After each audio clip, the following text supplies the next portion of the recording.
transtornos dos jogos patológicos, os jogos eletrônicos. Sim. A gente já está vendo isso numa prática de internação? Sim, sim. Nossa, isso aí está crescendo exponencialmente, né?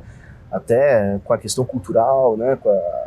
Com a possibilidade das pessoas apostarem grandes quantias de dinheiro, né? Nos jogos de apostas online. Não precisa nem sair de casa, não né, precisa, você não Pix, senta na frente do computador, tomando um refrigerante, alguma coisinha. E aí as pessoas, assim, acabam se envolvendo com agiotas, né? Nossa, vários casos, assim, pacientes que perderam tudo. Às vezes uma vida inteira de patrimônio construído e a pessoa perde ali numa semana e perde muito dinheiro. Né? Eu recebo muito mensagem no Instagram, mais no Instagram. E aí as pessoas botam, doutora, meu filho acabou de perder R$120 mil. Assim, tá devendo agiota, pessoas que não têm condições. No Nordeste, muito. Eu fiquei impressionada com isso, porque é um transtorno silencioso, né? Ninguém mais sai para jogar. O filho está ali na frente do computador. Exatamente, não é um cassino, você tem que ir lá. E isso realmente, eu falei, gente, está maior, porque eu estava recebendo uma média de 10 pessoas por dia. Tudo bem que eu tenho um Instagram muito grande, né, de volume, mas mesmo assim, 10 por dia, começou a me chamar a atenção isso. E de um tempo para cá também, né?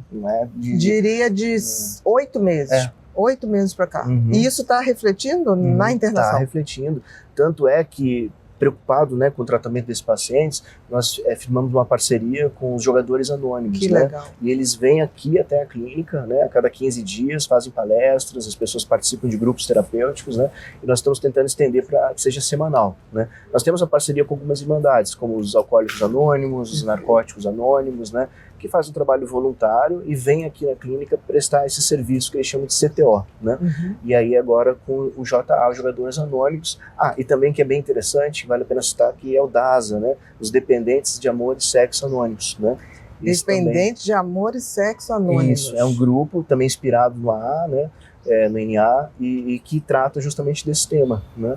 A dependência de pornografia, por exemplo. Sim. Maciçamente, que é um tipo de dependência. Com certeza, grave também. Grave, claro. As pessoas não falam, mas existem muitos dependentes em pornografia. Inclusive, agora com o acesso à internet precoce, né? Jovens, assim, tipo, com 10, 12, 13 anos, por isso que é importante os pais terem um certo essa noção, monitoramento. Porque, assim, começam a entrar em contato com a pornografia muito cedo, e isso vai modificando. Eu sempre falar muito bem sobre isso, né? As redes neuronais. De recompensa, sistema de recompensa. Nada mais dá prazer. Nada mais dá prazer. Sexo começa a ser quase que ter que fazer em Marte, em Júpiter, porque nada mais dá prazer. Se não tiver aquela cena com aquela diferença. Que horrível, né? Uma prisão. Você nunca mais vai ter sexo como uma coisa boa, divertida, relaxante. Sim. Torna uma complexidade muito grande. Que interessante. E aí, pensando nisso, nós fizemos também essas parcerias, né? Além de termos nosso próprio tratamento aqui, né? Esses são as parcerias externas. Sim, que vem. O DASA vem toda semana? Vem toda semana. Só os jogadores que ainda não vêm. Até porque eles têm uma limitação. 15 em 15 dias. Que eles têm uma limitação de pessoas, né? Porque como é filantrópico, né? E as pessoas que frequentam, né? Elas, quando estão recuperadas, no processo de recuperação, elas se voluntariam e vêm, então, às clínicas prestar esse serviço. Que nem o CVV, né? Que é um trabalho também bem... Mas aí ele está antes, né? Tá antes. O CVV é essa profilaxia, né? Essa evitar o suicídio. Que também o índice de internação por tentativa de suicídio é muito grande. Muito. Isso também é uma causa bastante grande, né? De procura, né? Aqui de necessidade de internação, que nos levou, assim, dentro desse processo de melhoria, a criarmos um setor especializado na prevenção de suicídio. Né? Já tem aqui? Tem. Então, assim, até onde eu sei, é o único aqui do Rio de Janeiro, né? Então, assim, por exemplo, as pessoas ficam em leitos como se fossem CTI, né? Uma ao lado da outra, e o posto de enfermagem fica em frente a essas pessoas. Porque muitas vezes você vai ter complicações clínicas. Sim. Porque tentou com substâncias, ou fez rebaixamento respiratório, alteração cardíaca. Além de querer tentar de novo, né? Exato. Então a gente tem uma avaliação, né? A gente também, claro, além da própria avaliação clínica, do psiquiatra, do psicólogo, né? De toda a equipe envolvida, a enfermagem também, mas a gente aí criou escalas, né? Nos apropriamos de escalas validadas, né? Até para medir de alguma maneira o subjetivo. O risco, né? Isso, o risco. Aqueles que precisam de mais atenção, daqueles que a coisa começa a melhorar. E aí os que têm alto risco vão para esse setor.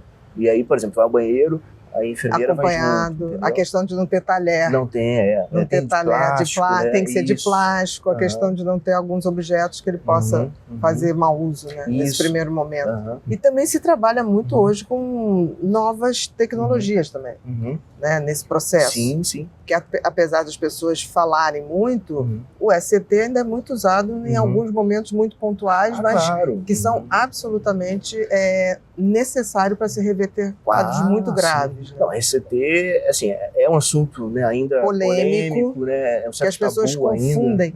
Mas você sabe que eu acho que essa polêmica tem muito a ver com o uso do ECT na época da ditadura.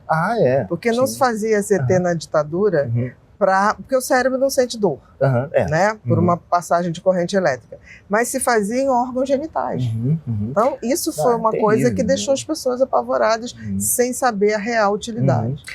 Foi feito um uso muito criminoso. Criminoso, exatamente. E aí acabou ficando associada a imagem do ECT a esse tipo de atitude, né? Exatamente. Tanto é que muitas pessoas que eram internadas antigamente, elas eram internadas não por transtornos mentais em si, ou porque elas queriam ajuda.